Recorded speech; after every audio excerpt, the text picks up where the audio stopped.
to thank the Islamic Society of Bath for inviting me today to talk about how the West can understand Islam. And I requested that topic very specifically because usually I give different discussions on Sharia, and I give discussions on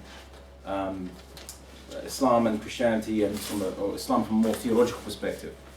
But one of the things I've always kind of tried to mention is how the West understands Islam, or how to translate Islam into something that people from a Western background can actually understand and not misrepresent because of translation problems.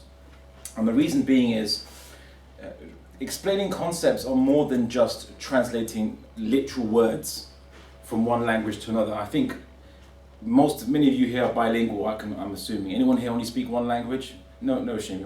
Only one language? Just English? Yeah. Just English? Yes. Only one language. Okay, no shame, but you should always try to learn other languages because it's a great mind expander, especially when you see how different languages approach different concepts. And sometimes I love to find words in other languages which are not fully translatable in English. For example, like in Portuguese, which is kind of my family, the language of my family, we have a word called saudade, which can't really be translated into English. Some people might say it's a longing or it's a nostalgia, but you can't find a proper English word that translates that Portuguese word saudade, for example. And there are many other words in Arabic and Urdu, and I'm sure many of you here can think of some words which are very hard to translate. And one of the reasons being is because translation is more than just literal translation, but you're trying to translate a meaning and what a concept means in another society. So for example, the word justice as a word, even in English, it's very hard to translate that into other languages because different languages or cultures have different understandings about what the word justice means. And I've often found, especially when I was reading English translations of the sayings of the Prophet Muhammad or Quranic terms, many of these translations come from the Victorian era, and many of the English words used are not really descriptive of the actual Arabic words used, and it leads to a lot of confusion. And unfortunately, because the Quran, for example, some of these old translations are translated from a Victorian mindset, it infuses into the Quran concepts which either might be more Christian in understanding or might be Western Christian in understanding, and misrepresents actually what the Quran is trying to say, leading to people who reading the Quran, some of these old translations, and being quite shocked and thinking, whoa, why is it saying this? Or this is quite a shocking word to use here and there, so what's going on? And I've spent a lot of my time showing from the Arabic language, as well as from how the Islamic civilization understood these terms, how that the translations are not the most accurate. And there are a few examples I like to bring to mind. One example is the term apostasy. So the word in Arabic that's usually translated into the English as apostasy is irtidad in Arabic. And a person who has committed irtidad is called a murtad. So this is translated in English as an apostate, or someone has committed apostasy. And the thing is that to a Western audience, the wording apostasy, okay, thank you, lot of Red Bulls. Unfortunately, I didn't get much sleep last night, so they've heeded my plight. Anyway, so the word apostasy in the English language, and certainly in modern, let's say 20th century, 21st century European mindsets, is a concept of someone that merely just changes their religion or changes their mind, as in they've left one religion or they have left a community. Well, that was actually, leaving a community actually was the traditional medieval understanding of it, but now we just view apostate as someone who just leaves or changes their mind or has a different belief about something. Whereas the word in Arabic, irtidad, it literally translates as to renege or to become a renegade. So murtad literally translates as turning renegade. And when you see how it's applied in the Islamic judicial sources, if you were to make a more accurate translation into the English, as to what it refers to, it's more sedition, causing sedition or treason. And in English law, for example, sedition and treason can be defined by people not necessarily becoming violent or even advocating violence, but people who are trying to, by their words, undermine the state and overturn Her Majesty the Queen and so on and so forth. That will be classified as sedition and treason. And then when people say, oh, but are you saying that? And then one of the other problems is that people then believe that Islam is considers sedition and treason to be anyone who questions Islam, which again is not the case. But when Europeans look into their own history, they say, oh, look at the Soviet Union, look at certain fascist governments, questioning the state ideology was viewed as sedition and treason, and so they think that must be then what Islam is referring to here. Again, projection from their own history into a completely different civilization that has a different understanding. Well, just to kind of allay that quite abruptly, no, that's not the case. Because in Islam, in Islamic civilization, medieval precedent, in the medieval Islamic Iraq, Baghdad, in Al Andalus, which is Iberia, under Islamic times, you had public debates between Christians, atheists, Zoroastrians, Hindus and Muslims, openly questioning, criticizing Islam. St. John of Damascus is a Catholic saint. Why is he called St. John of Damascus? It's because he lived in Islamic Syria, and he published the first Christian polemic against Islam. He published it in Syria, in the Levant. He didn't go anywhere else to do it. And nothing happened to him. He wasn't executed or killed or what have you, because Islam doesn't believe that, firstly, anyone should be forced to change their religion. But secondly, those who have a different religion or different belief about Islam, because they believe it, they have a different belief about Islam, they have the right to express that different belief and to express their concerns about Islam. How is truth and falsehood ever going to be known if no one is able to openly debate these things? And the Prophet Muhammad himself had obviously the first Muslim-Christian debate in the Prophet's own mosque in Medina. The Christian delegation of Najran, it was a Christian Arab city, came to the Prophet Muhammad, came to Medina, the city of the Prophet Muhammad, city where you had the first Islamic polity, and had a debate in the Prophet's own mosque for 3 days and 2 nights. Obviously they slept between, it wasn't a continuous debate 3 days, 2 nights, but for 3 days they had a continuous debate, and at the end of it, they rejected the Prophet Muhammad's invitation to Islam. They didn't believe he was a prophet, which in a way implies that he's lying, or you're saying he's a liar. If someone says he's a prophet, you're saying, no, I don't believe that, you're implying they're lying. And what did the Prophet Muhammad do? Well, because it was a long journey back from Medina to Najran, he offered if they wanted to do their Christian prayers in the mosque before going back to their city. And that, as Muslims, we use them as a model. So not only is debate tolerated, it is actually accepted and encouraged, and the response to people who criticize Islam is actually hospitality and not censor. But what I've found, certainly with, and again, this is not, it's very hard to obviously try to avoid generalizations, and you can't generalize the Western mindset towards Islam. But there are, let's say, segments within Western society, sometimes we call them Islamophobes or the far right or xenophobes or neoconservatives or what have you, which view Islam or the Islamic civilization as, and they, in a way that they self-project the worst of European history onto the Islamic civilization, thinking that this must be the same as what we experienced in the West to various degrees. And that simply isn't the case, and this is why I really wanted to do a lecture on how the West could understand Islam. But I wanted to actually ask a more fundamental question first, because I think it's an interesting preliminary, and it's something that both Muslims and others, and people who call themselves Westerners, and technically obviously I'm a Westerner as well, a more basic question is basically, what is the West? What is Western civilization? How do you actually define it? And it's actually quite a fascinating concept, because Western civilization, if you understand what the civilization is, you can then understand where the mentalities, the thoughts, the thinking, and better yet, how you can translate concepts from a different civilization into a way that could be understood from their own reference points. So, what is the West? Generally, we intuitively know what is a Western country and what is a westernized country and what is a non-Western country. So a Western country, we'd say, okay, England, Western country, Spain, Western country, United States, what do you think? Western country, Australia. Western. Yeah, it's not in Europe, is it? But Western country. What about Malaysia? Westernized. Huh? Westernized. Westernized, but not a Western country. What about Japan? Westernized.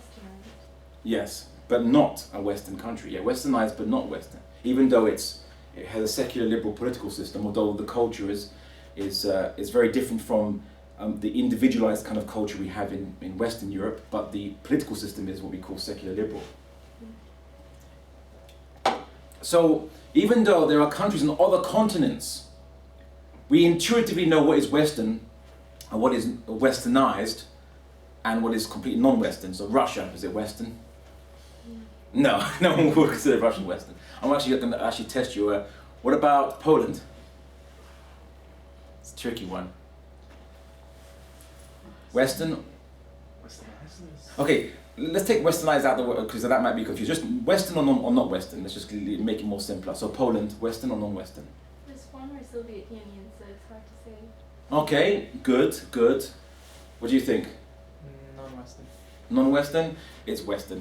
It actually is Western. Yeah, it was part of the Soviet Union, but it came back into the fold of the West. What? Okay. What about Greece? Western. Think Western? Well, actually, technically, not Western. And there's a reason for this. Even though Western philosophy includes ancient Greek philosophy in it, it's not Western, and there's a very simple reason for this. So, it all relates to the Roman Empire. The Roman Empire was not a European empire.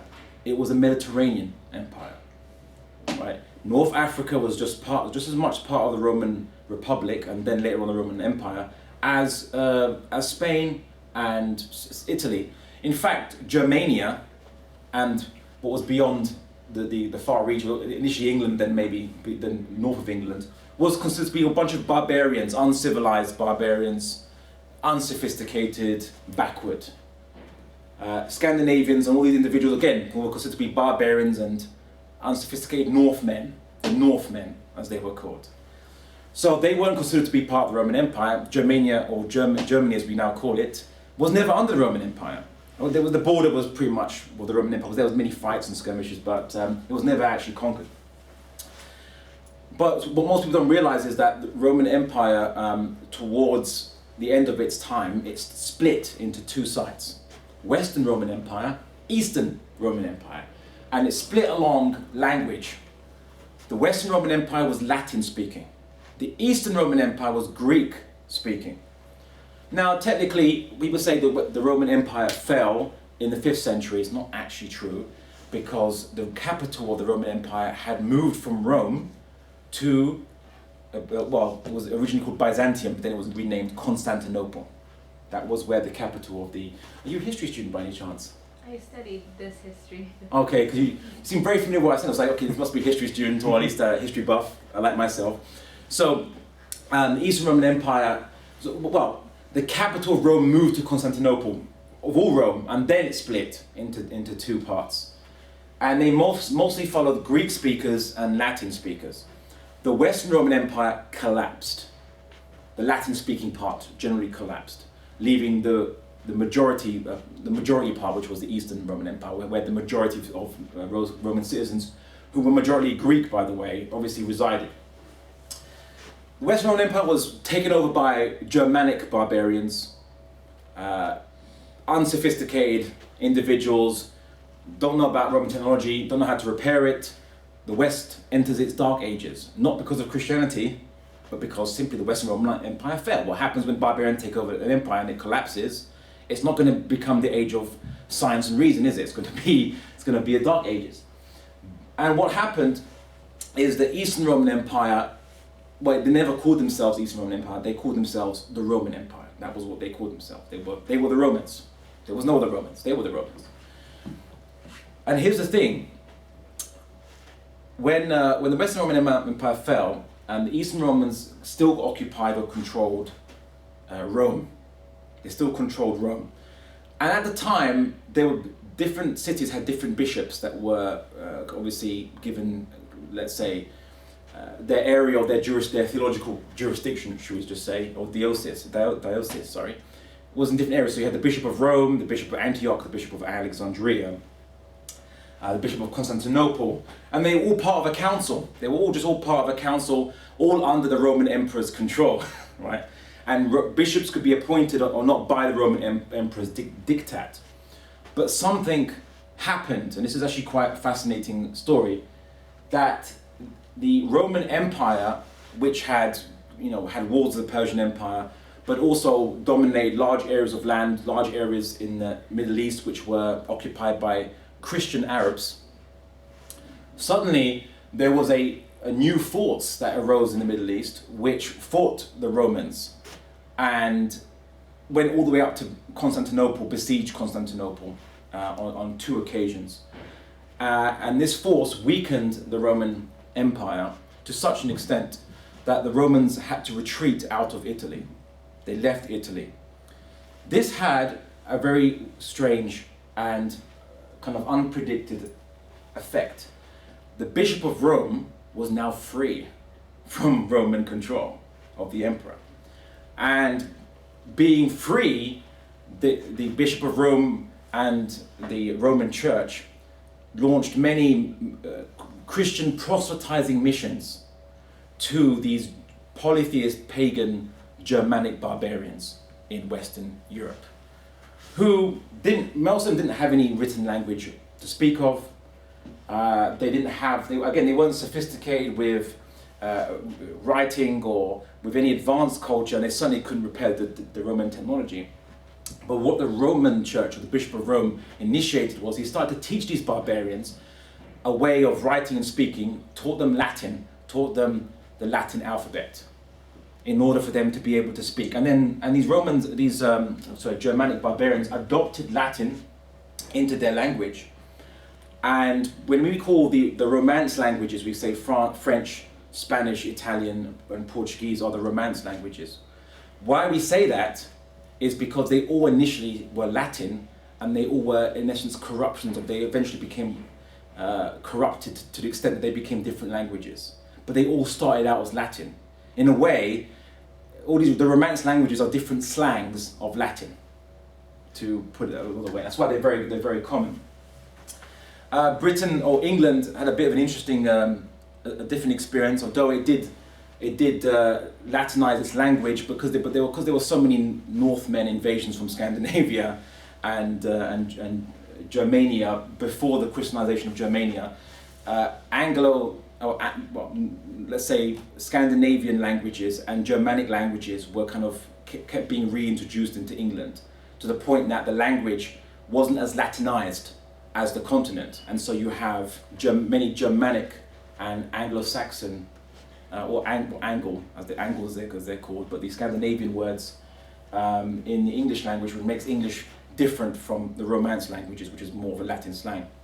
Anyway, the Christianization of England, or the reintroduction of Christianity by the Bishop of Rome and a delegation of the Catholics, as they were now called, they always called themselves Catholics, but Catholic means universal, by the way, and technically the Christians of Constantinople were also Catholics. They were the universal church, but the Bishop of Rome fancied that themselves they were the universal church, and they converted over some time the Anglo-Saxons of the English Isles to Christianity, reintroducing it in 600 AD.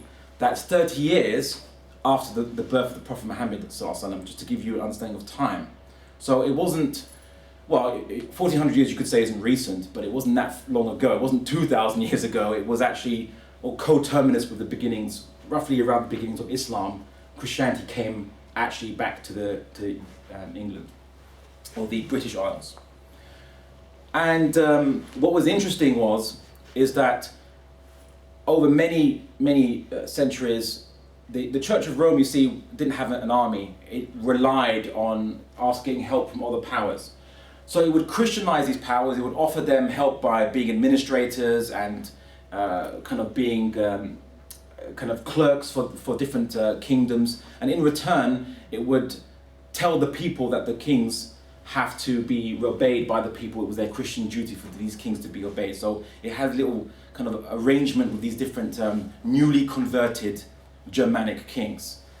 That you become Christian and we'll kind of tell the people that to obey you. It's their Christian duty to obey you so that you don't have to worry about rebellions. And also we provide useful services for communications, diplomacy, negotiation between the different kings, because we have branches everywhere. And script and administration, we can take care of all that. Now, okay, they didn't say that as an offer, by the way. I'm just kind of in a way kind of giving, as historians do, an analysis of what de facto kind of happened. But interestingly enough, the Catholic Church Latinizing if you were educated in any of these, even in England, you had to learn Latin. It created a common language, and then, in a way, a type of a common culture between all these different Germanic kings in all these different regions. And this was very significant because as the Bishop of Rome, or the Church of Rome, became more and more powerful and had more and more leverage, and again, just to show you how much they harkened back to the good old days of the Roman Empire, they crowned a Frankish king. Was it Pope Leo III? He crowned the Frankish king Charlemagne as the new Holy Roman Emperor. So you had this basically Germanic former barbarian with blonde hair and the blue eyes being given this kind of pseudo-Roman robe and dressed as a Roman, like a Roman emperor, when he's not really Roman. He's just a Germanic, formerly of a Germanic barbarian. But if we dress him up like a Roman emperor and we call him the Holy Roman Emperor, we can in a way kind of resurrect that kind of the good old Roman times that the Catholic Church used to remember. And this was really the beginning of what you might call Western civilization. But they never called themselves the West. Instead, they called themselves Christendom. And people often think Christendom means dominions of Christianity. But no, the meanings of the Western Christianity, because the Eastern Orthodox Christians, i.e. those Christians who never separated from the Roman Empire and Empire in the East, were not included in Christendom. They were not part of Christendom. They're Christians, they just never left the Roman Empire, and yet they're not considered part of Christendom, which is why the Eastern Orthodox Church and the lands of the Eastern Orthodox Church were never called Christendom. And this kind of then brings us really to the crux of this. But the idea of, and the term was actually Christianitas, Christendom or Latin is Christianitas is the actual term. It only appears in one particular instance. Again, quite interesting. When the Catholic Church, people often debate why it did this. It declared a massive crusade of all believing Christians in Christendom against the infidels or the pagans or what have you. Again, the pagans actually, they portrayed their enemies as idolaters who believed in idols and statues and things, even though that's like the whole complete opposite the case. But let's stick with this. Because they made this declaration of war, and the Pope then had the ability now to launch wars, to get military mobilization, which in a way is where real power stems from, is the ability to launch military operations.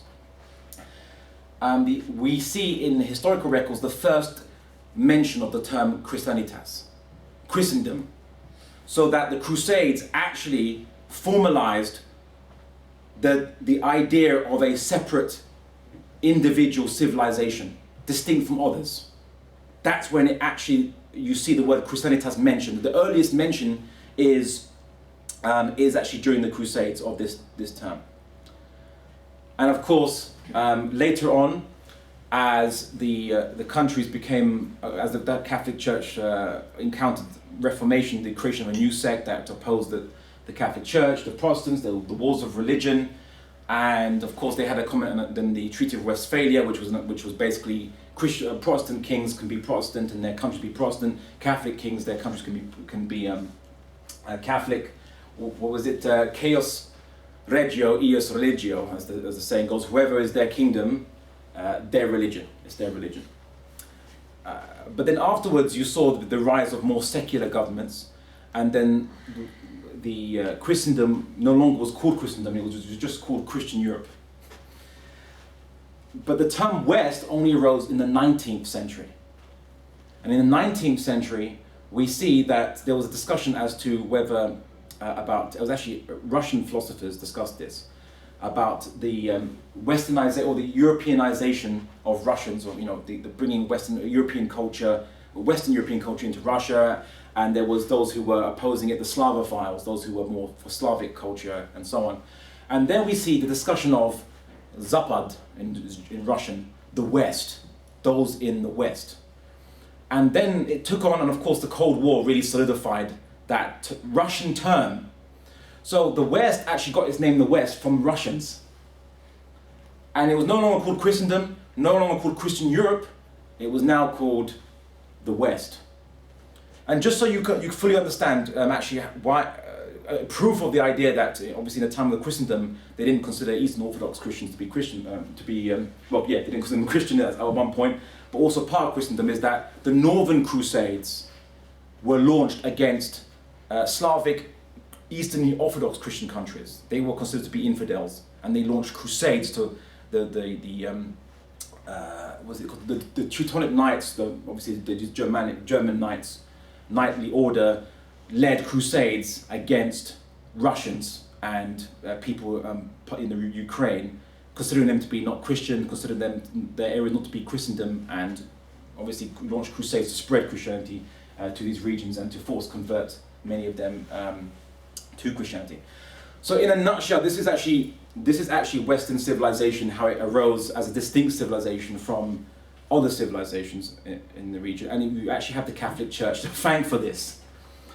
But of course, the kind of hidden variableness, the kind of hidden secret that most people don't realize is, I mentioned that there was 2 cases where they interacted with a foreign power interacted with neighboring powers to cause the West, and it was actually Islamic civilization. It was the Muslims who fought the Eastern Roman Empire, to weaken them to the point that they retreat from Italy, that permitted the Bishop of Rome to be free. Also, I actually didn't mention that it was these new ideas that came into Europe from Al Andalus, the Iberian Peninsula under Islam, also via Sicily, also via the Crusades, that also changed the character of Europe indelibly. But also, the Crusades, which was launched against Muslims, helped solidify the understanding of Europe, or should I say Western Europe, as a distinct civilization from others. And of course, and here's the thing, and this is again why I think it's very important to say that we have to have a discussion on how the West can understand Islam. It's because in order to launch these Christian soldiers against this enemy, the enemy had to be portrayed as the worst possible kind of enemy from the darkest history of Europe. And so for Christians, or Christendom, it was pagans and idolatry. So they depicted Muslims as being idolaters who had worshipped statues and idols, and they worshipped Muhammad as an idol and a statue, and they worshipped different gods in a kind of pantheon or of a type of polytheism. And this is completely the opposite case in Islam. Muslims are actually iconoclastic. We don't have statues. We don't believe humans can be gods. We don't believe there are multiple gods. We don't believe any finite thing, moon, sun, mountain, what have you, are gods at all. God is far beyond and transcends the finite universe and finite existence. It was the complete opposite. But in order to get the fellow Western Europeans to hate and to justify war, we were portrayed from the worst and darkest recesses of the Christian, or the Catholic mindset at the time. Because they couldn't fight against a faith that was actually in a way more monotheistic than themselves, because we don't believe in the Trinity. They couldn't do that. It wouldn't motivate Christians to fight. But you could motivate them to fight against pagans and infidels, and those who were polytheists. And that is the case. And I think this actually still continues today. But also, and again, here's where language plays an issue. Haven't you seen when, now generally as Muslims, we we believe that Arabic has a special attachment to ourselves because it's the language of the Quran. But we acknowledge that God can be called God in any language. We acknowledge this. It's not that if someone uses the word God or uses the word Theo or Deus, they are worshipping a different God than us. We know it's just a different language, a different word for God. And Arabic Christians call God Allah. Arabic speaking Jews call God Allah. In the Arabic language, that's it. The language of Jesus, so Aramaic, it's Elah. In Hebrew, it's Eloh. In Aramaic, it's Allah. No, sorry, in Syriac, In Syriac, it's Allah. Allah is a Semitic word for God, or it comes from a group of Semitic languages, and the spelling is exactly the same. Aleph, Lam, Ha, or La and Ha. The same in all these languages, the spelling is exactly the same. The difference you hear is actually just a pronunciation in these different languages. And yet, whenever you hear, certainly in, let's just say, Western discourses, a quote from the Quran, or a quote from the Prophet Muhammad talking about God, the word for God is always represented as, or translated as just Allah. Because in the European mindset, it sounds like a name of a foreign god. Like a foreign idol or a pagan idol, like Baal or Atnatu or some other kind of term. It sounds foreign, sounds alien. And in order to keep it sounding alien, I've realized that some TV channels, some pundits who talk about Islam, not necessarily in favorable terms, retain the word Allah, because when people hear it, you hear the EDL walking down doing their marches and saying, who is Allah? They use some expletives, I'm not going to repeat it, but they said, who is this Allah?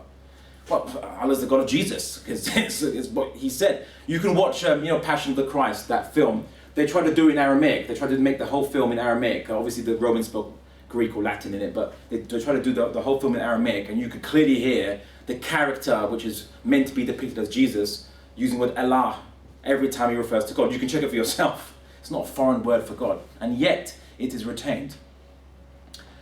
People often say, well, is this Islam, it's very foreign because Muslims who become Muslim, they change their names from English names or French names to Arabic names. That's very alien. We don't understand this. Why do you do this? Well, it's not obligatory to do so, firstly. If your person becomes a Muslim, you don't have to change your name into Arabic. But it's no different really to the Christian practice of adopting Christian names. John, Mark, Luke, Solomon, they're not Anglo-Saxon names. Anglo-Saxon names are Ethelred and Canute. That's Anglo-Saxon names. If you want to be all, let's do it indigenous, let's go indigenous. No, if you, these names, Solomon, Luke, John, these are Latinized Hebrew names. And they're called Christian names. So when a person becomes Christian, they adopt, what in essence, a Latinized Hebrew name. And it's a practice. So in a way, what I try to show is that Islam is a Semitic religion, as Christianity is a Semitic religion. I actually made this point in the Oxford Union debate. It was on a topic related to religion in England and in the state. And I said, I'm here to talk about so everyone said, okay, they still I'm a Muslim. And I said, I was here to talk about a foreign religion that came to these shores. It's a Semitic religion. Its followers change their names when they convert to it and adopt Semitic names. And everyone's thinking, oh, okay, Islam. So yeah, I'm here to talk about Christianity. And everyone's like, what? And then they was, oh yeah. And they realized, and this is the case, Christianity is a Semitic religion, Judaism is a Semitic religion, and Islam is a Semitic religion, as in a religion that comes from the Semitic cultures and has similar practices. But also, there's some very similar practices. Certainly, for example, to Jews, Muslims don't eat pork. We pray through prostrations and bowings, which was ritualized prayer. Jesus prayed through prostrations and bowings too. This was actually common practice.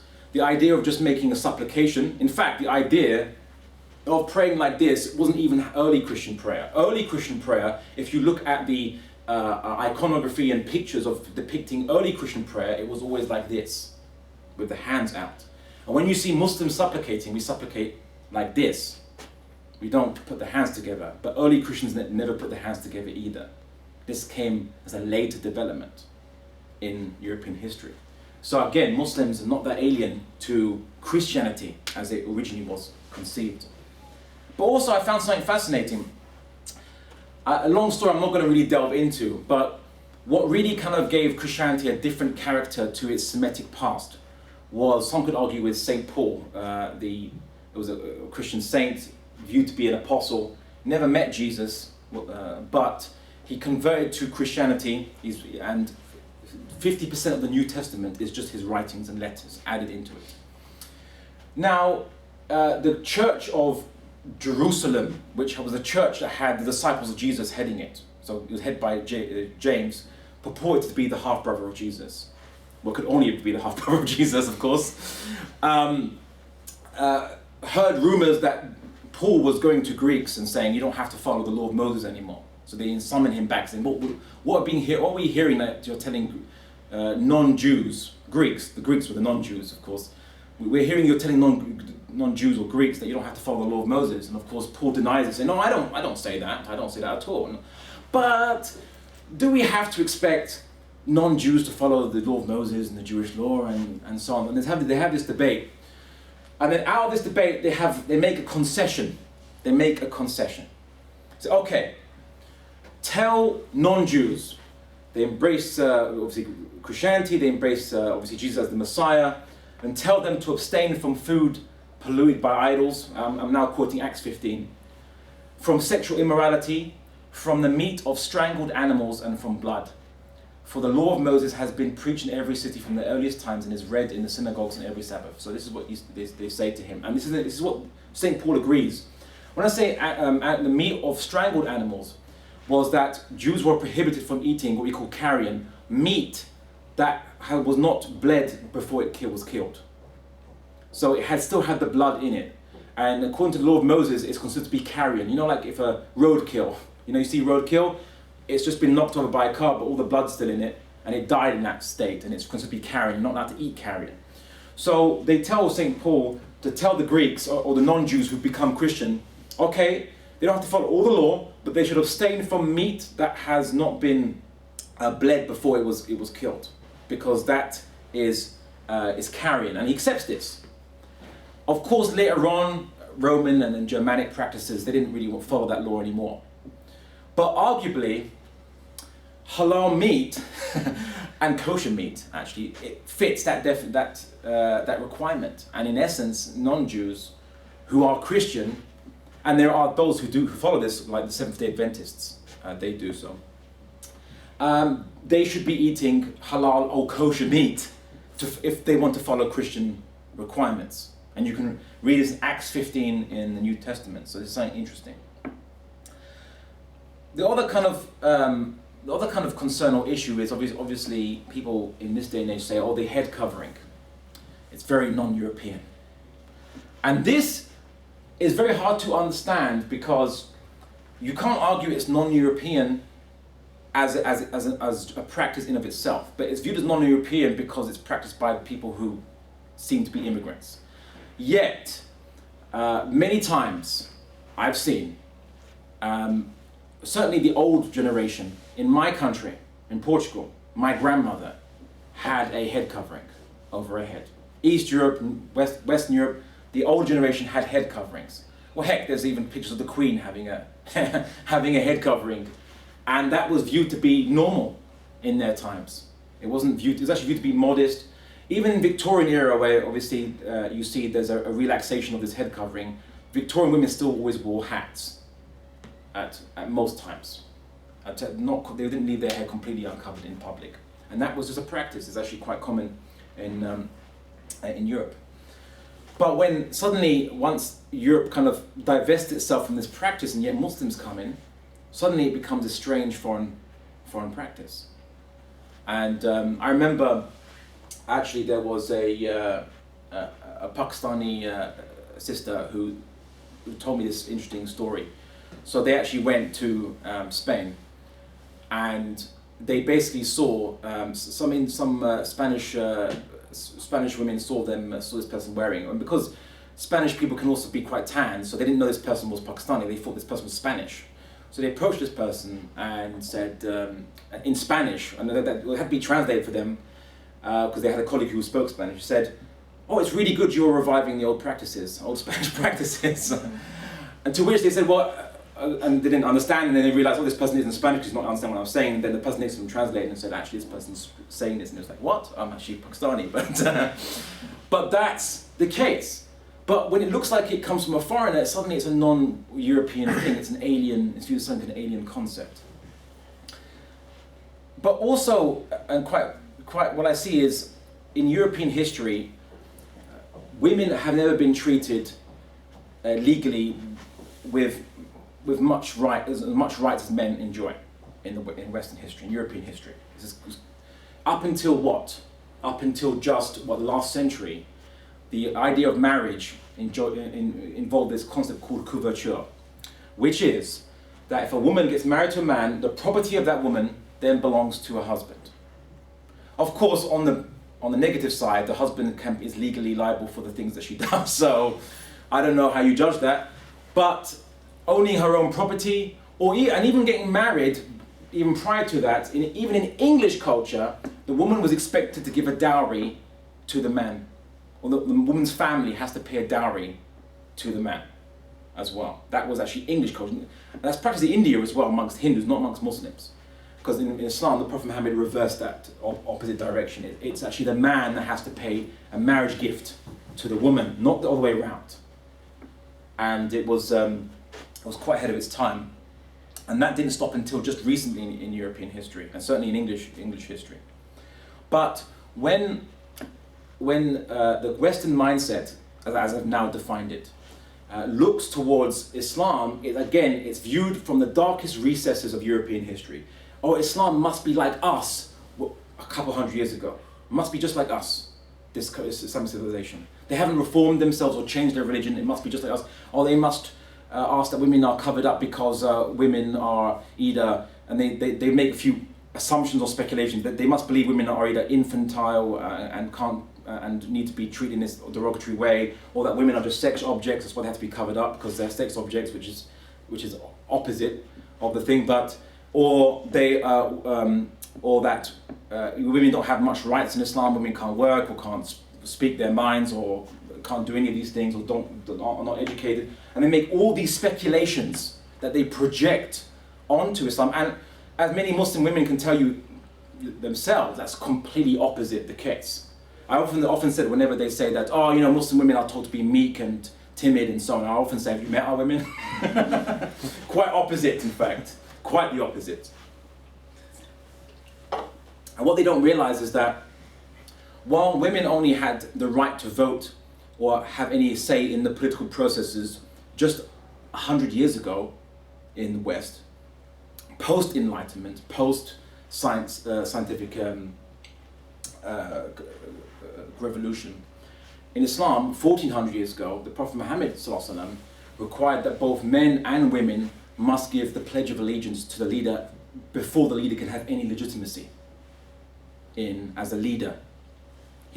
And prior to that, in pagan Arabic society, women were not involved in that. They were not expected to be involved. It was the men that decided these matters. You don't need to involve the women from that perspective. But Islam changed that. It changed that. Of course, now, to be fair on the pagan Arabs, they didn't have any issue against women working per se. But if you were the wife of a husband, the husband has absolute authority over the wife. Absolute authority. No rights, no nothing. You're at the whim of the husband in pagan Arabic society. But the Prophet Muhammad changed that. First and foremost, women were given the same rights and even obligation to seek knowledge as men do. Also, unlike what happened in pagan Arabic practices before, the Prophet Muhammad required that women consent before they get married to whoever is either proposing to them or is being proposed to them. They have to consent. They will decide if they want to get married or not to that person. And if they want to get married to someone that their father or whomever does not approve, the father has to give a legitimate reason before that can be held. But even then, if she insists, it can't stop the marriage from happening. If she insists, then she has the right to get married, and the right to get married to whom she wants and who she chooses. And one example of this was a woman was married against her will by her father. So she came to the Prophet Muhammad ﷺ and said, my father forced me to marry this man. I didn't consent to it. So the Prophet Muhammad said, okay, well, you know, I'll know the marriage. She goes, well, no, I actually like the guy, but it's for the principle. She wanted it to be known in that society that you couldn't do this. It just so happened that she actually liked the guy, so she said, I actually want to stay with him, but I want it to be known. I want it to be known that this cannot happen. This cannot happen. And that was the case in what the Prophet Muhammad ﷺ did. We also see that aside from kind of earning money, there was no even shame on a woman earning more money than a man, even though she earned. So the wife of the Prophet Muhammad ﷺ, Khadija, was a successful businesswoman. In fact, she was his boss initially, and she actually proposed to him, and he saw no shame in accepting the proposal and being married to, in essence, is a woman that was earning more than him, of course, and was his boss. Saw no shame in this. There's no shame in this. And yet, obviously in Victorian society, with Victorian values, that would be viewed as very odd. And I dare say, post-colonial Muslim societies is also considered to be odd and strange. And why do I say post-colonial? When you look at the Muslim world now, you're actually looking at British imperial values 100 years ago. It's not that Muslims, what they're following now are backward cultures that predate your Western civilization. It's that they were good students of Western civilization 100 years ago. They just didn't get the update, the latest updates via Apple or whatever.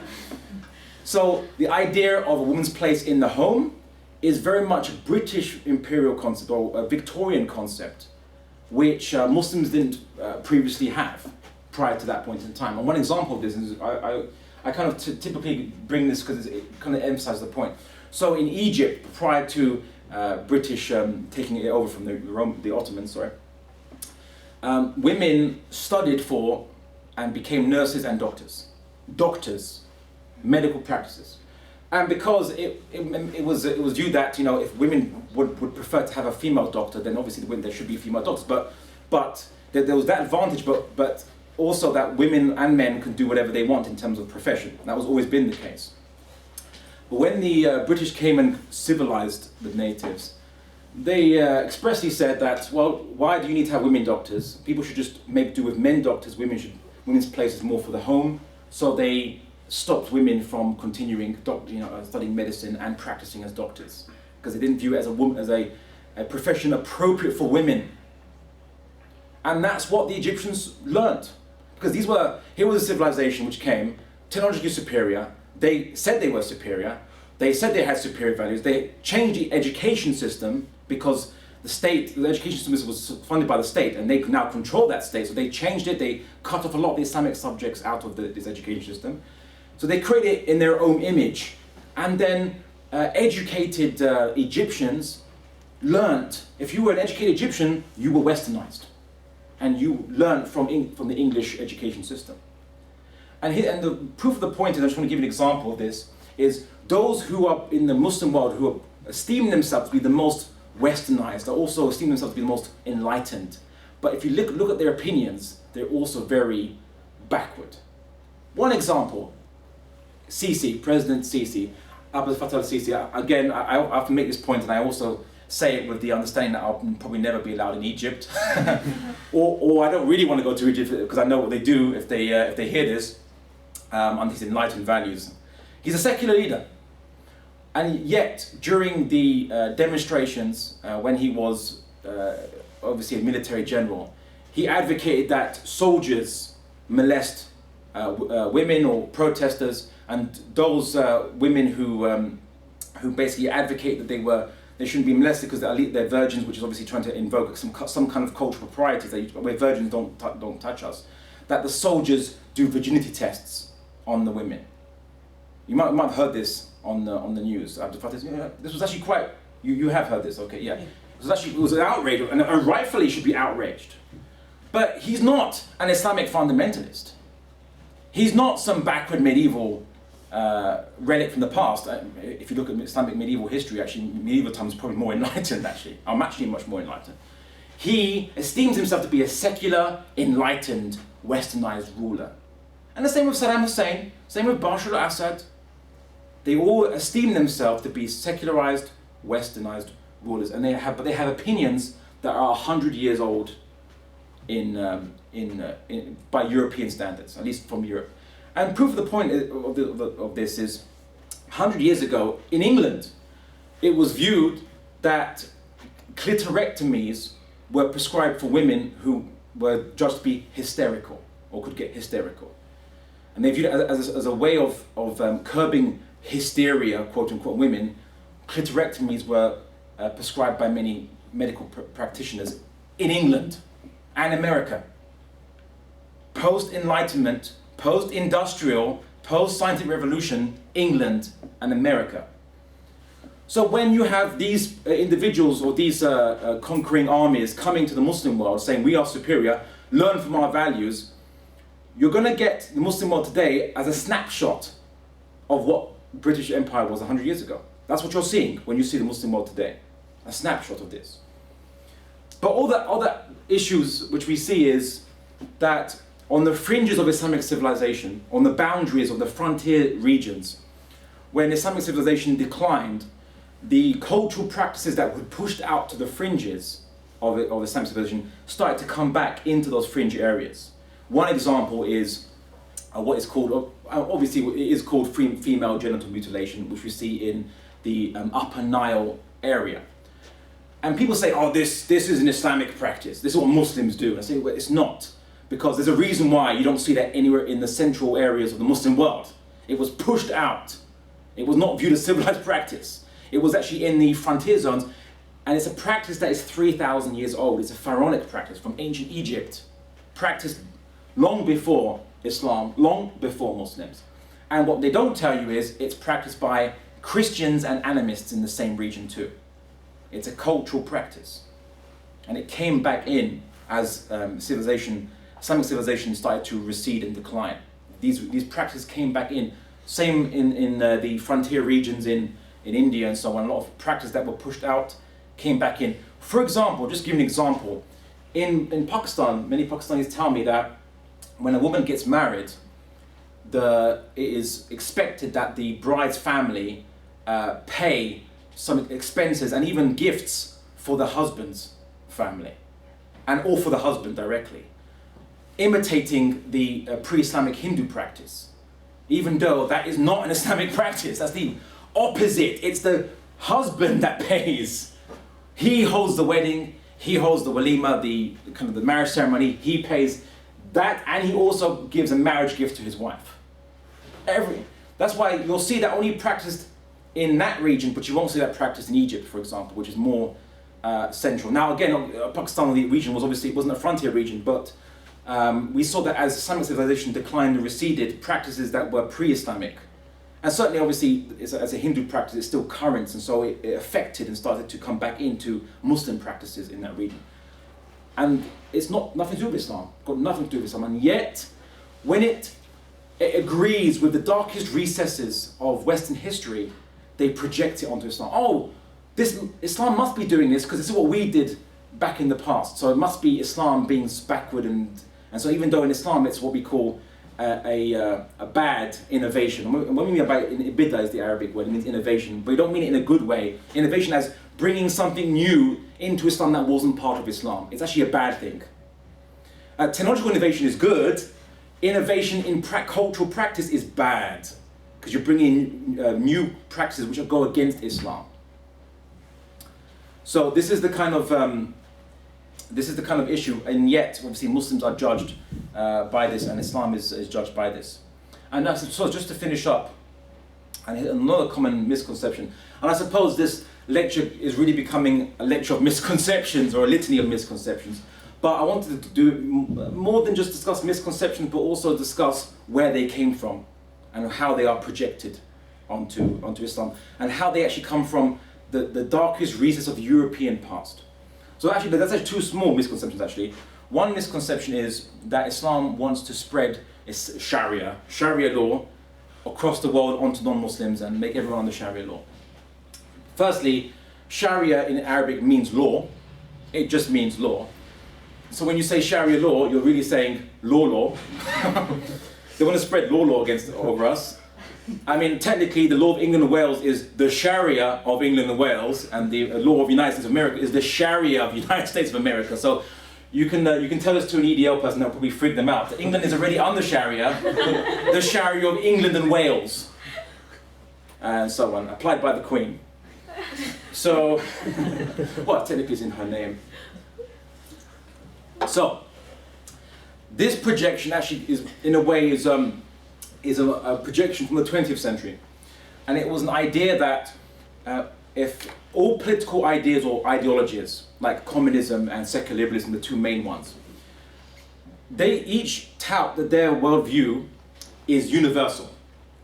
So people say universal human rights, so what they mean is secular liberalism's understanding of human rights, and they say this is universal. And the communists would say the rights of the proletariat are universal, the workers, they're universal for all humans. Everyone must be under the liberation of communism or liberation for the proletariat against the bourgeois, which they view to be backward, following an economic system which they view communism has now superseded. This is the perspective. So the thing is that because secular liberalism believes its views and values are universal, and communism believes its views and values are universal, it believes that every human being must, as a mandatory requirement, be under these values, because it is that's how justice is defined. And therefore, if a human being does not live under secular liberalism or does not live under communism, they are under injustice. So they all must be liberated, whether they like it or not. It's secular liberal and the communist perspective. So that when they hear that Islam has a political project, or at least political laws, and might I add, and here's another misconception, all cultures and religions up until the time of secularism had laws. Laws and religion was always part of each other. The Torah, what does the Torah mean in Hebrew? It means law. In Arabic, it's the same word, Torah. It means law in Arabic. It's obviously a Semitic language. Buddhism had laws for governance, how a state should be governed, what a wise Buddhist leader should rule, and how they should administer justice and money and helping the poor and a whole number of things. They had understandings of laws. Again, Shinto Buddhism in Japan or Bushido had the same idea, laws and beliefs and values all linked together. Hinduism, Hindus don't call themselves Hinduists, or they don't call their religion Hinduism. It's called Hindu Dharma. What does Dharma mean? Law. The law of Hindus. So even ancient Greeks, the Romans, yes, the emperors might have made laws, but they all believed that these laws were based on the virtues and values upheld by the Roman religion and by the different gods, the Roman religion. But it was always linked to their religion, linked to their morals and values. Because morals and values come from religion, and morals and values underpin law. Therefore, there's always a natural link between morals and values and laws. There always has been. Only the very modern times of and colonialism, which spread that to the world, the idea of secularism taught that religion should be only dealing with personal matters of ritual worship, and law should be purely looking at material benefit in this life. That is a brand new idea. We can all thank Thomas Hobbes mostly for that. Mostly for that. Thomas Hobbes is actually mostly for that. So Islam just never got the memo from Thomas Hobbes and didn't secularize itself, because why would it? Why should it? And again, Jewish law has laws for a state and government as well. The kingdom of David, the kingdom of Moses. So when Muslims talk about, well, we need in the Muslim world to have Islamic law and create justice as Islamic civilization to finally revive our civilization, so on, suddenly some Western pundits see this and they go, oh, they believe in a political project and they don't accept secularism. That must mean that they want to impose it on us ultimately. Because that's what we do, in essence. Because they view that if you view this as justice and you view it as universal, then everyone must be under it, whether they like it or not, because that's justice. So they make the projection onto Muslims to think Muslims want to spread Sharia on everyone else. And it isn't the first time they've said this. In the 1890s to about 1940s, in countries, I'm going to just put Germany to a side, I don't even need to talk about Germany. England, France, United States, there was conspiracy theories and anti-Semitism that said that Jews want to subjugate all non-Jews under Jewish domination and Jewish law. They use the same arguments. And prior to that, in Protestant countries, they said Catholics want to subjugate all Protestants to Catholic canon law of the Catholic Church. The same arguments repeated again and again and again. This is Groundhog Day for anyone who remembers that film. So it's a repetition again of something that was very old. The same old fears and worries about this minority. Can they trust them? Are they loyalties to the state? Can you guarantee this? And we even see this in John Locke, famous classical liberal philosopher. He wrote this letter called A Letter on Toleration. It's actually ironic if you consider a few passages. He says, but what a church or a religion that doesn't deserve or doesn't have a right to claim toleration is a religion that makes as its ruler a foreign power. So either a foreign pope or, and he mentioned Mohammedans, or Muslims, I think. I said Mohammedans or Muslims, of course, what he used. He said that they also cannot really have a basis to claim toleration because they base their religion on the, as he quoted, the Fain oracles, the fatwas of the great Mufti of Constantinople, who is under the thumb of the Ottoman Caliph. So we can't really trust Muslims because we don't know if they're fully loyal to our state. That's what John Locke said in his Letter on Toleration. Please read it for yourselves. So basically he's saying Catholics and Muslims. He also said atheists can't be tolerated because you can't trust, they don't have any morals and you can't trust what any oaths they give, and so on. I mentioned this in a debate with an atheist who actually liked John Locke, and he was actually quite shocked and saddened that his hero actually would condemn him on this matter. But anyway, so we see this as a recurring theme in European thought, worry and concern over a minority, and they want to apply their law over us. But it's not the case, and there's a very, very simple thing. In Islam and in the time of the Prophet Muhammad ﷺ, and ever since, Sharia or Islamic law has only been for Muslims. There's no point. Why would you expect a Christian not to eat pork if they don't believe in Islam? They're not going to earn good deeds if they rejected this. If they reject a religion you consider to be true, you're not going to get them to earn good deeds if they follow its laws even though they don't believe in it. It's not going to do anything. How would that save them? It won't save anyone to follow laws even though they don't believe in it. That's not sincerity. And we see this very aptly discussed in the Quran. Now, people usually use the term, this verse in the Quran, there's no compulsion in, the word is in Arabic deen, and they translate it as religion, and that's what I mentioned before about Arabic words. The word deen doesn't just mean religion, it means a way of life and a system of belief. You could translate it as worldview, you could translate it as an ideology. It's a broad term, the word deen. So there's no compulsion in deen, in let's say worldview or ideology, what have you. Truth stands clear from error. Now people usually mention this, but I want to give you another verse. Which approaches it from a different angle. Most Muslims don't realize this verse has this angle, or they don't realize about this verse. But this verse explains to people who are worried about Muslims spreading Sharia much more than anything else I could ever say. Here's what the Quran says. It addresses Muslims. Had your Lord willed, those on earth would have all believed, all of them together. So will you then compel mankind until they become believers? It is not for anyone to believe except by the permission of God. So the verse is saying, if God wanted to, everyone would have followed the same religion. They've all been one religion. So if they're not following one religion, this is the will of God. So if that's the case, then who are you, or who is anyone to compel people to follow a religion if God didn't will everyone to follow one religion? That's what the verse is very clearly saying. And it said that no one will believe, it's not for anyone to believe except by God's permission. As in God who controls all things, is ultimately decides who is guided, who's not guided. That's a theological discussion, but it's a discussion that's purely in the hands of God, not in the hands of humans. So, here's the thing. In Islamic civilization, for centuries, Christians had their own law courts. The Armenian Christians, for example, they had their own police for their areas. Non-Muslims were granted semi-autonomous regions, and I'm not saying ghettos, regions. No boundaries, no walls, people can go in and out, but it was jurisdiction purely controlled by them, however they want to manage the jurisdiction of it, semi-autonomous regions. You had, in Damascus, you had Armenian quarter, Jewish quarter, you had these ideas of quarters, parts of the city whereby people naturally want to congregate with their own community. It wasn't saying you must only go to this because there were Jews living outside it, Armenians living outside it, but it was a quarter saying that this is their area. You can live outside if you want, but if you want to live inside it, it's your area to run as you see fit. That's it. No one says, you must be following British values. We cannot have ghettoization in our country. You didn't get this. You didn't get this. Multiculturalism has failed. You don't get this argument, which we see in modern Western societies. We saw that Jews were under Jewish law, Zoroastrians under Zoroastrian law.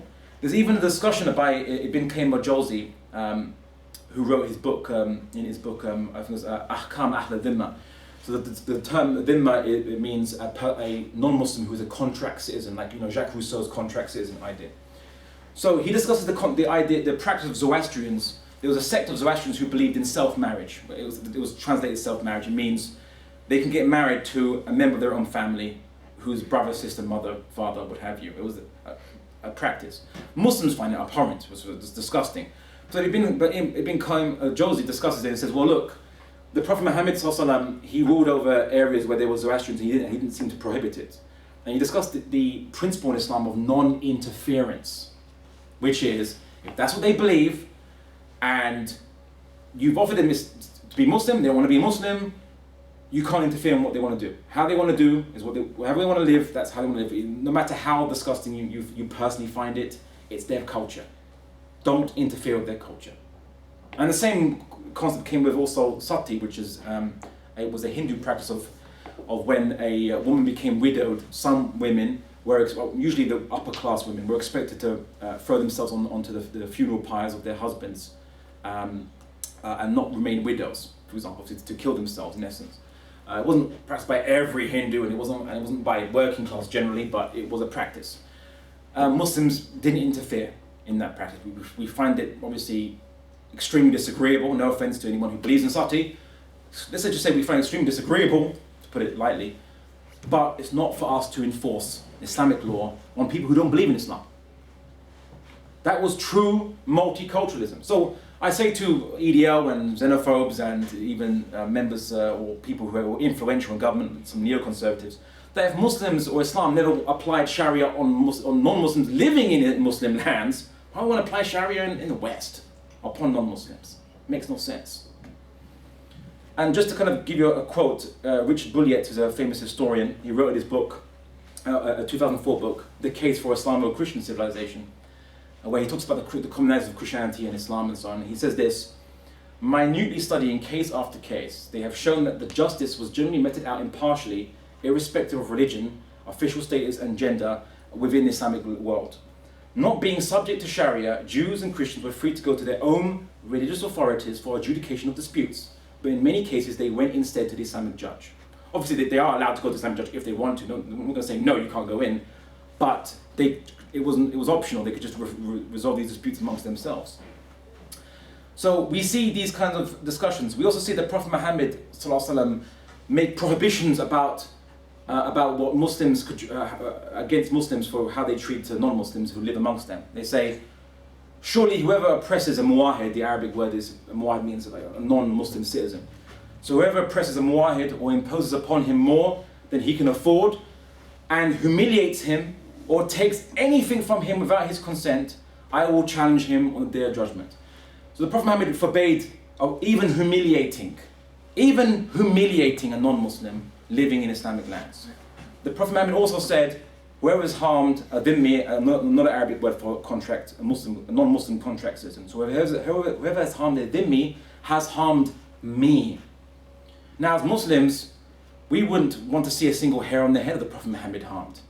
We don't even like people insulting him, and yet he said that harming a non-Muslim living in Islamic lands or Muslim lands is the same as harming him, the Prophet Muhammad. So under this prohibition, how would Muslims be motivated by their religion to harm non-Muslims, or even humiliate them, or take anything from them without their consent? It's not the case.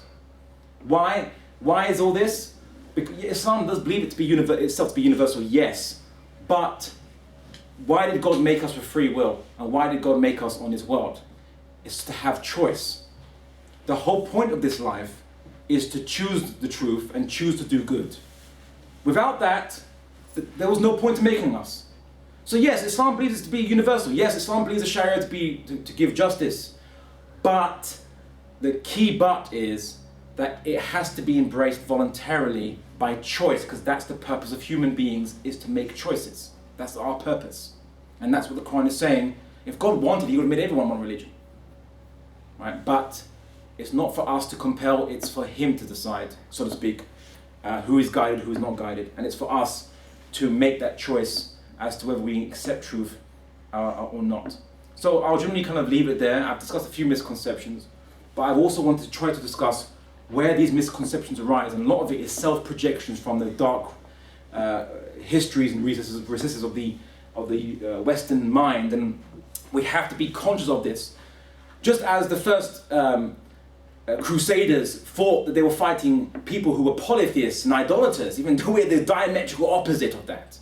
Likewise today, people depict these wars and fightings, like war on terror and so on, as a fight between those who want to kill non-Muslims just because they're non-Muslim.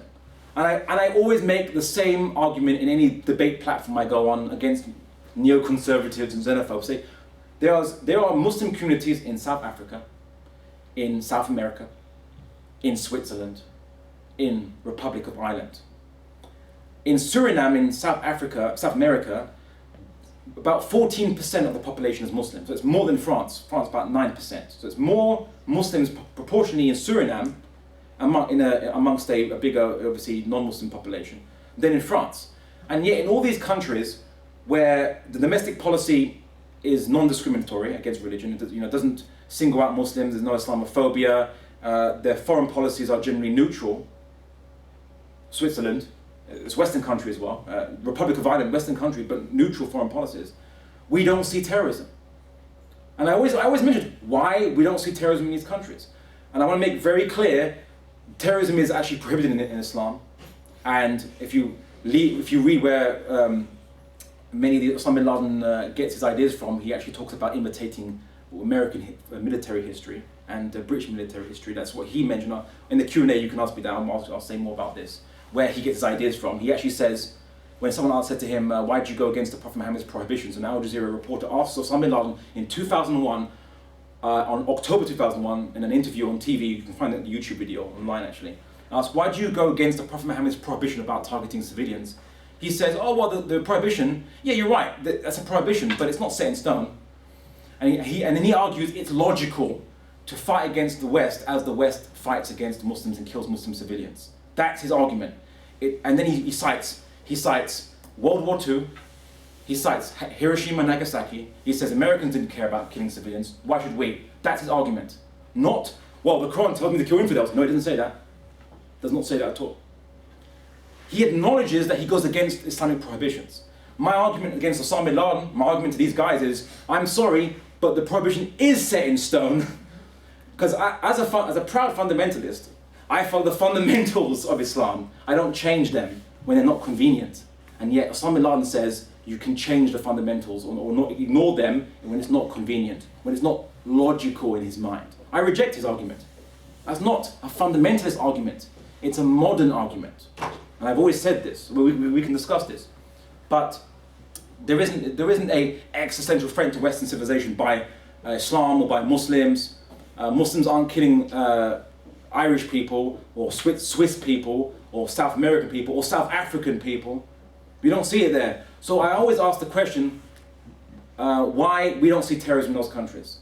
And of course, every criminologist and many criminologists and people who study terrorism for a living repeatedly say, like Robert Pape, very renowned American professor of terrorism, counterterrorism and criminology, he says, it's foreign policy, and every time in human history the same foreign policy conditions and political conditions have existed, you see the same kinds of acts of terrorism from different people, different religions, different civilizations. It's got nothing to do with religion, it's got everything to do with politics. So we should keep religion out of it. But unfortunately, we always project, we always say, wars must be due to religion, so it must be Muslims who are fighting us because Islam tells them to fight us, and they fight us anyway. Well, no, that's not the case, and Islam doesn't do that. When it's not the Crusades, understand? Projection. So anyway, I hope I've kind of dealt with some misconceptions, but also more importantly, invited you to look at the origins of these misconceptions and how we can stop repeatedly generating these misconceptions, seeing these misconceptions or new ones that arise by making sure that we understand people and civilizations from their own source and from how they understand themselves and not from our own self-projection, because it doesn't benefit anyone. So thank you for listening.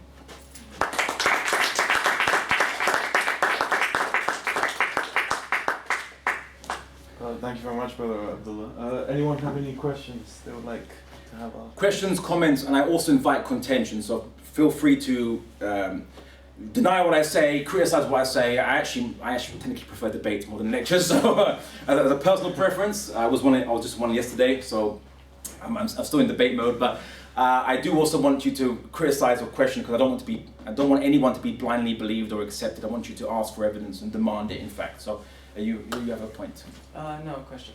Okay. So I was gonna ask about the non-interference principle. Like, I wanted to take it to a logical extreme.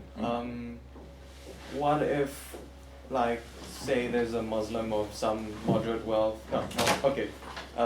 sufficient wealth, power, whatever, and he were to come across perhaps a culture that engaged in human sacrifice? Yeah. Is he bound to interfere, or should he remain, Oh, that's a good point. And again, I mean, Ibn Qayyim encountered these discussions where he talked about Zoroastrians, and of course Muslims scholars discussed sati, the Hindu practice of sati, which in a way is a human sacrificing themselves, and so on. Of course Muslims didn't encounter the Aztecs, but, as a civilization they didn't encounter them. But generally speaking, the point of Islam is to offer the message. So as Muslims, when I say non-interference, I mean no physical interference. We would say, we're going to stop you, we're going to invade or attack you or what have you until you follow what we think is right for you. No. We're going to tell you what we think is right, here's our opinion, we're going to argue it, we're going to debate it, we're going to offer it to you, we're going to invite it to you, but it's your choice to accept it, end of the day.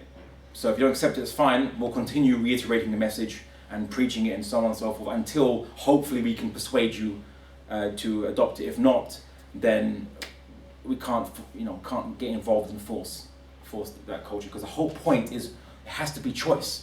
They have to volunteer to embrace Islam. For Islam to have any meaning, for Islam to be able to save people both in this world and the next, it has to be voluntarily embraced. That was the Islamic perspective. But like, what if the person who was about to be sacrificed was unwilling to offer his life, and he was asking for help? Would I be bound to interfere or not? Well, actually, it's an interesting point. It's actually an interesting point. I mean, it is discussed by scholars, and I'm going to be fair and objective.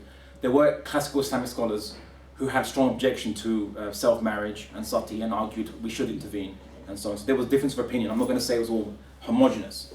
But in the case of sati, the non-interference principle won out. Actually, in the case of self-marriage, it was non-interference, and then Muslims decided to interfere in some cases, but there wasn't much cases to be found, and you only know about it if someone tells you about it, so they wouldn't inquire amongst Zoroastrians, are you married to your sister? Are you married to your brother? They wouldn't do that. It was all, so it was only if someone would come and say, yeah, well, this is what I did, have you, but, so, to be fair to, obviously, the historical precedent, that was the case, but the Prophet Muhammad never interfered in these practices. So it's an interesting debate that classical scholars had, and I can't say that one is the exclusive opinion of another, but all I can say is that was mostly practiced. The opinion that generally won out was always the non-interference principle, because as Muslims, or the Quran says, we're meant to be witnesses to mankind, not compellers of mankind. We see the Quran mentioned in many verses, are you to be the wakil, in the Arabic word, a guardian over people who are ignorant. How could you be a guardian of people who are ignorant? Right? You're not here to be a guardian. A wakil is like someone who is looks after, like a parent, looks after the child. You're not here to do that as Muslims. The Prophet Muhammad wasn't here to do that. You're here to be witnesses, to bear testimony. You understand? So that was the argument that generally won out for the majority of Muslim history, was non-interference. But as for someone who is, technically, if someone is basically being taken to the sacrificial altar, then says, I declare myself to be a Muslim and under the treaty of protection of Muslims, and I suppose that might be the case when Muslims say, oh, okay, well, he's joined Islam, and so he comes under the treaty agreement between Muslims and the non-aggression pact between Muslims and this particular community, for example. So they can't kill that person because it would be breaking the pact. So that might be the case. But yeah, some classical scholars would say intervene, some would say not intervene. It's a case-by-case basis, but generally the majority opinion was not intervene, because if they were to commit this injustice of killing someone against their will, or we'd even say killing someone even with their will is unjust. Some Muslim scholars debate that would serve as a sign to those who were left behind to say, maybe we should stop doing what we're doing. maybe what we're doing is wrong, for example. Many pagans converted to Islam after they buried their firstborn daughters alive. Because in pagan Arabia, if your firstborn daughter was a daughter, it was viewed as a big shame. Like everyone hoped for their firstborn to be a male. Now, not everyone practiced this. Maybe the working class probably didn't practice it in the pagan Arab society, but the upper class, they certainly were more concerned about reputation, so they would practice it. They would bury their firstborn alive if they were daughters. And we see this being practiced in India and China as well. There's many concerns by different organizations that female infanticide is an issue. So many people did that, and then when they saw that Islam was saying the opposite of this, was saying, the Quran has a very powerful argument against this. When on the Day of Judgment, the young baby daughter will speak and say, "Well, for what crime was I buried? For what crime was I killed? For this very powerful argument in the Quran against this practice."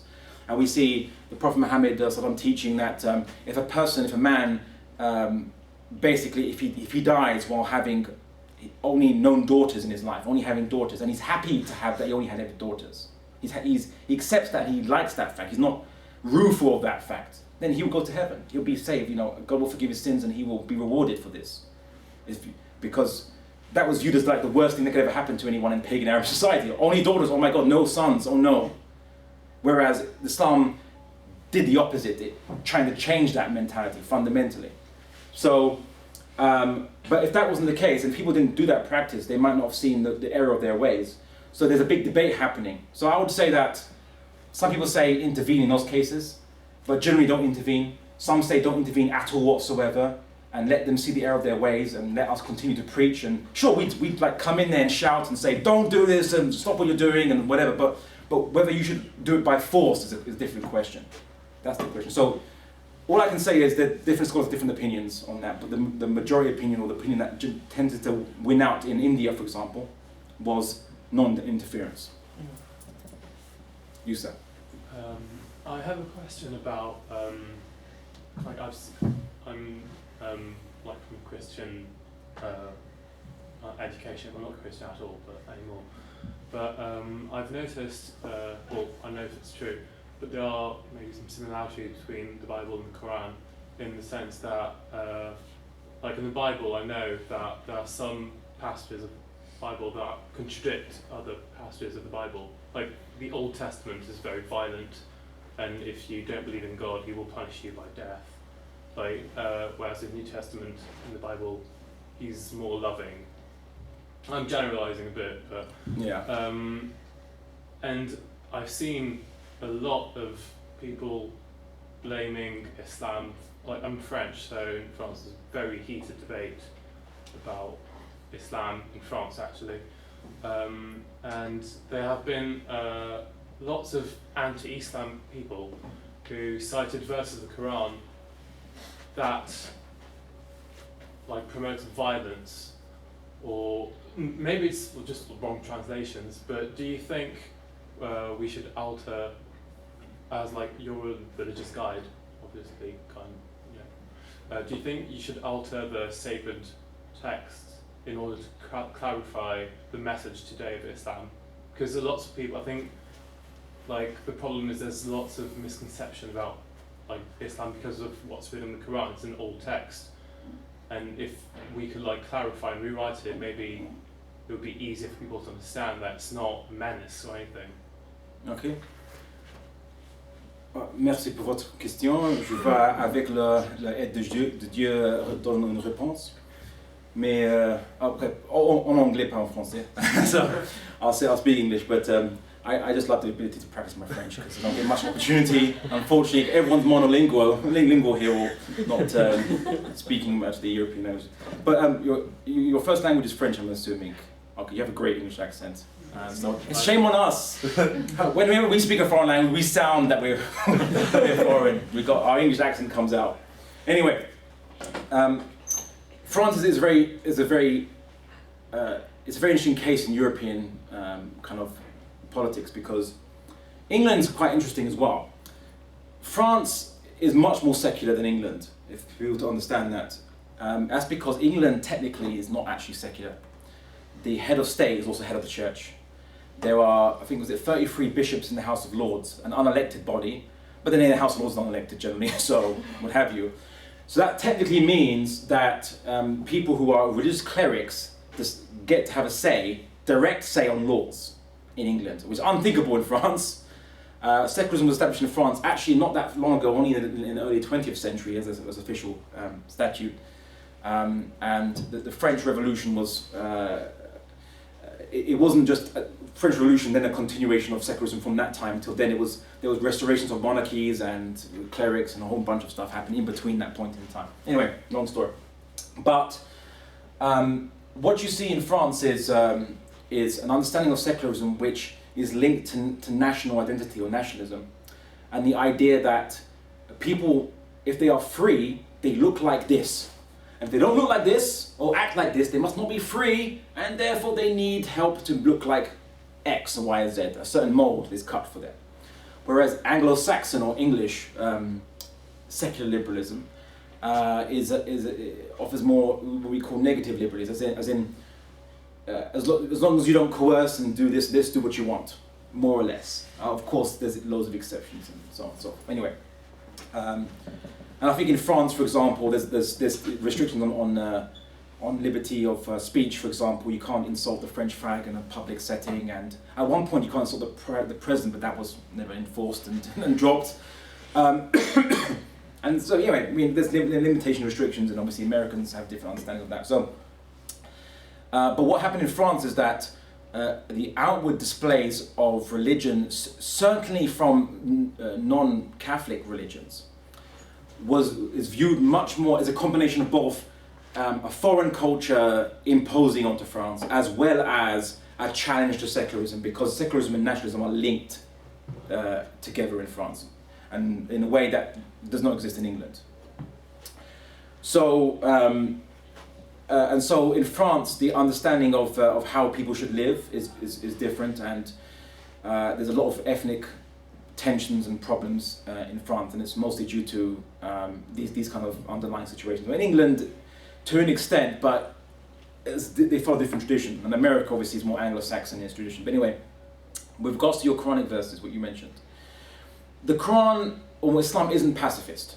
It's not a pacifist religion. It's not like the Quakers. But then again, Christianity is not a pacifist religion. Neither is Judaism.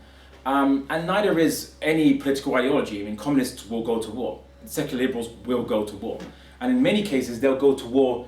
They'll use offensive warfare to spread their ideology to different countries. So, Saddam Hussein, bad guy, we should get rid of him. But it's strange how you selectively pick one bad guy who's no longer useful to attack, but then other bad guys you don't.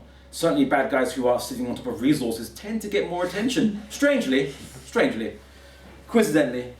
And what you see is that when people start opening up the Quranic text, not Muslims, people who are trying to explain terrorism, they want to give another, not analogy, but another narrative other than a more common understanding.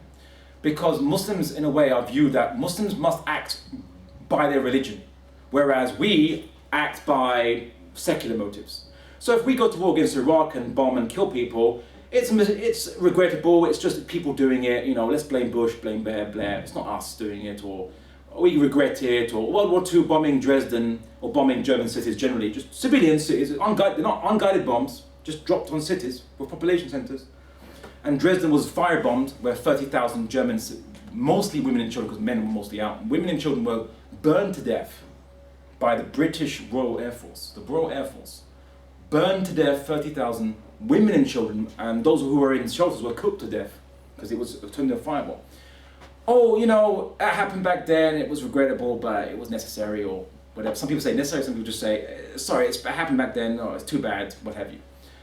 But whenever a Muslim does something, they say, it's the Quran making him do this. And I've had these debates with xenophobes all the time. For example, a debate with, at the time, Tommy Robinson, member of the English Defence League.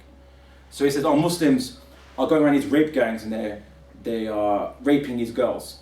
I was like, okay, we know they're raping, we're not saying Muslims, these gangs are going around raping people. Firstly, are Muslims the only rapists in this country. Are the rapes only committed by Muslims? Well, no. Majority is committed by those who are not Muslim, proportionally.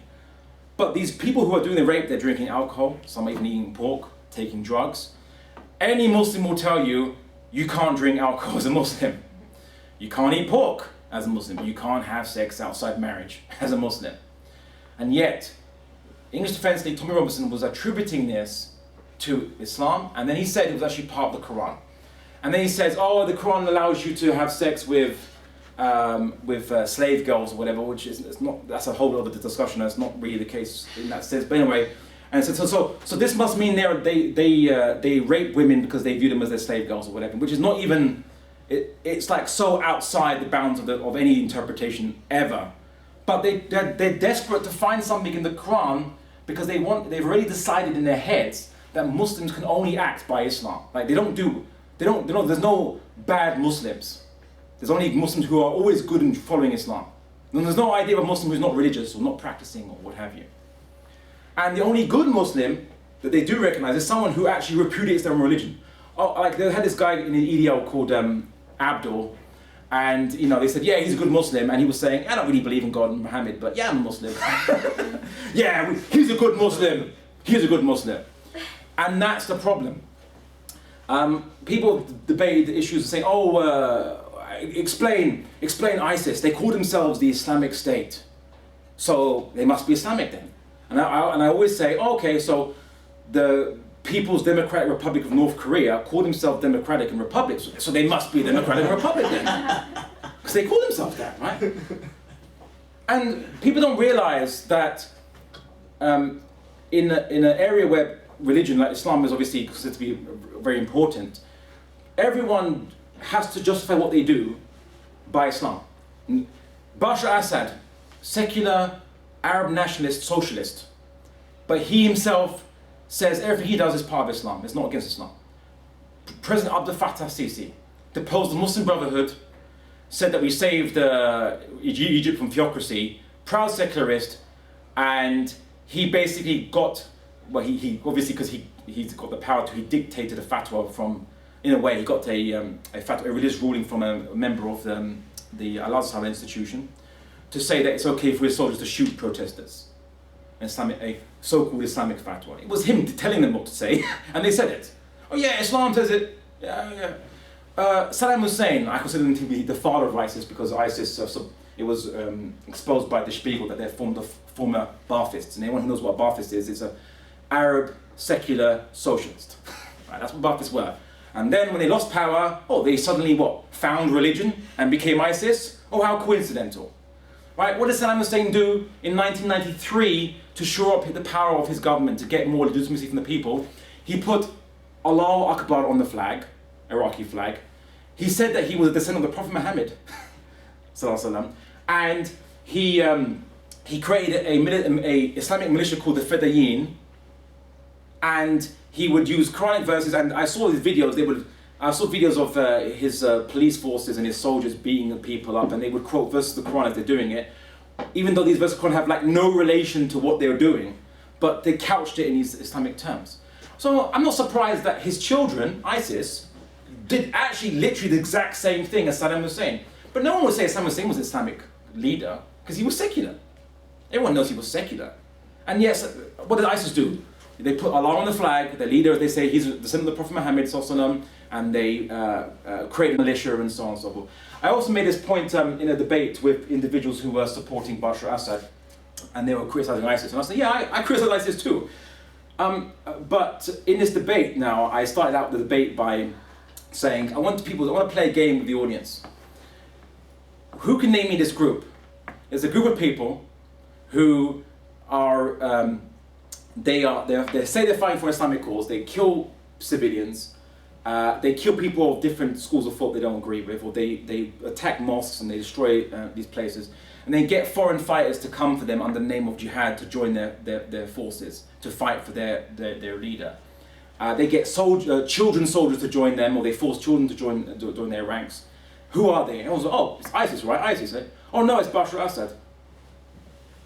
The leader of Bashar al-Assad. Foreign fighters from Iran, Afghanistan, Pakistan, and Iraq joining his army as militia groups under Islamic declarations of jihad against what have you. Oh yeah, I also included in my question. They say Allahu Akbar before they fire their guns. There's videos of Syrian army. They got a cannon. They're pulling the cord, and the cannon shoots, and they go Allahu Akbar as it happens. And then everyone thought I was saying it was ISIS. Actually, it was Bashar al-Assad, who was also a Ba'athist, just like the leaders of ISIS.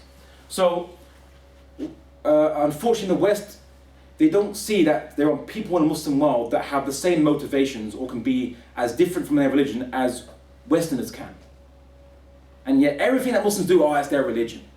No idea that you get wacky crackpot Muslims who go outside the fold of Islam, 1,000-fold. And in Congo, for example, there was a group called the Anti-Balaka movement, if I'm pronouncing it correctly. And it was an ethnic conflict or a conflict between different groups, but they happened to be Christian. They didn't like this, they had issues with the Muslim minority because there was a militia group that had majority Muslims in it that was in control. They didn't like them, they fought against them. They removed them from power, and then they started to fight against all Muslims in the Congo region. And they asked that all Muslims must convert to Christianity or die. They made a declaration. They beheaded people. You had pictures of them with knives, cutting people up. They ate people, literally eating it, again, eating disgusting things you can see, actually cannibalism. Pictures, undisputed pictures, not Fringe, undisputed on mainstream newspaper, well actually I want to say mainstream, mentioned briefly on mainstream newspapers. And yet no one says, oh, Christianity, look what it's doing. Look what it's doing in the Congo. No one says that, because we all know that's not Christianity. But had they been Muslim and did exactly the same things, oh, it's the Quran that tells them to do that, they would say. So what I'll tell you is, the Quran has verses that urge fighting, yes, and the Quran has verses that urge peace. But more importantly, and here's what the Quran says on this matter, is that it says, fight those who fight you. That's what the Quran says. Fight those who fight you. And God does not forbid you against those who do not fight you for religion, nor persecute you or throw you out of your homes, from being kind and just to them. And then the verse continues, God only forbids you against those, for making allies against those who fight you for your religion and throw you out of your lands because you say that your God is God. You only worship one God. The Quran says this. Only forbids you from making friends or allies with those people who fight you because of your religion. But if they don't fight you because of your religion, then you don't fight them. That's what the Quran says. No one quotes that verse, strangely, in the Quran. And whenever we see ISIS and these terrorists say what they say, you know what? I've made some big claims. I made some claims about what Osama bin Laden said and what have you. I like to bring my laptop because I always want to bring the exact citations and the exact references. So if you want to get your pens and papers out or listen to the video later on, I'll give you the citation. So this was an interview, an Al Jazeera interview, October the 21st, 2001. You can see it quoted in a book written by Professor Bruce Lawrence called Messages to the World, The Statements of Osama bin Laden. You can see it, he reiterated it there. So here's what he says. Osama bin Laden says, our religion forbids us from killing innocent people, such as women and children. He talked about the Muslim scholars. They say that the killing of innocents is wrong and invalid, and for proof they say that the Prophet forbade the killing of children and women, and that is true. It is valid and has been laid down by the Prophet in an authentic tradition, but this forbidding of killing children and innocents is not set in stone. If the disbelievers were to kill our children and women, then we should not feel ashamed to do the same to them, mainly to deter them from killing our children and women again. That's his argument.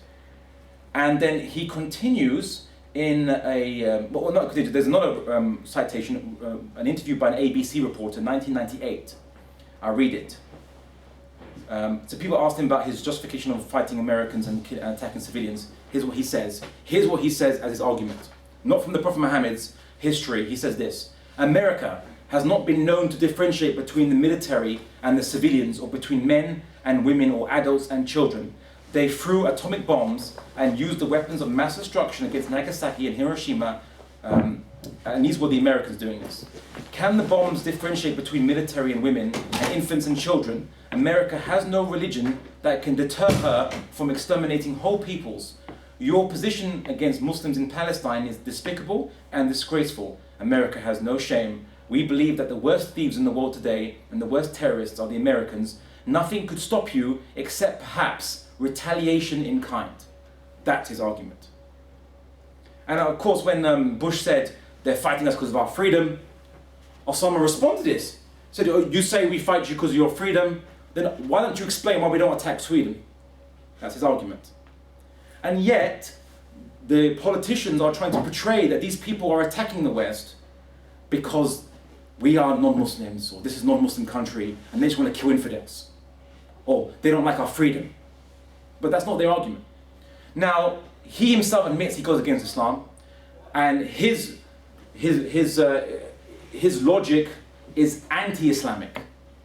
But he's not taking his example from the Prophet Muhammad.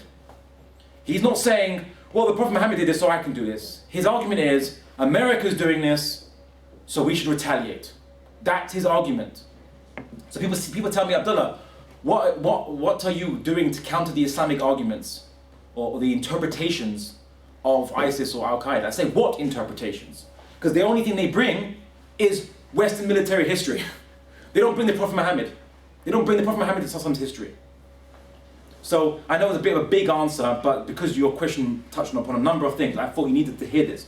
So I'm giving you some citations. There's you can see more on my website, but I think it's very important that you know this. And as I mention these citations because I don't want you just to say, oh, Abdullah claimed it, or Abdullah's just whitewashing Islam or trying to hide. No, here's the references, here's the evidence, you read it for yourself. Any other questions, comments, or contentions? I think I've tied everyone out. Nothing else? Any other minor points? Is that it? I think that's good. Okay. Thank you very much, Abdullah. No problem. Thank you. I think it's very important, obviously, to have like people like Abdullah coming in. Abdullah has come all the way from London. He actually had a debate which he got back from 5 a.m. this morning, so he came over in the morning. So again, thank you very much. And, Sorry.